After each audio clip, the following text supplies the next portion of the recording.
இன்னைக்கு நாம எல்லாரும் முஸ்லீம்னு சொல்லிட்டு இருக்கிறோம், இறை நம்பிக்கையாளர்னு சொல்லிட்டு இருக்கிறோம். அதெல்லாம் உண்மையான்னு பார்த்தோம்னா ஒரே ஒரு ஹதீஸை வச்சு பார்க்கலாங்களா?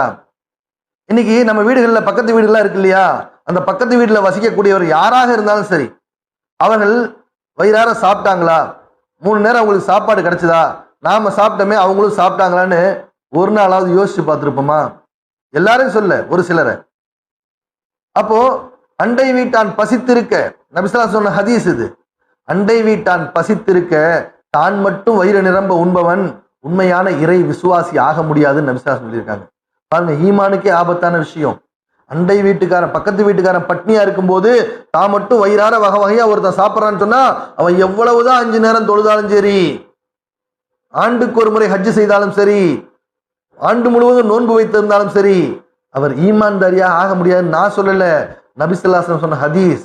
அண்டை வீட்டான் பசித்திருக்க தான் மட்டும் உண்பவன் உண்மையான இறை விசுவாசி அல்லன்னு நபிஸல்லல்லாஹு அலைஹி வஸல்லம் சொல்லியிருக்காங்க.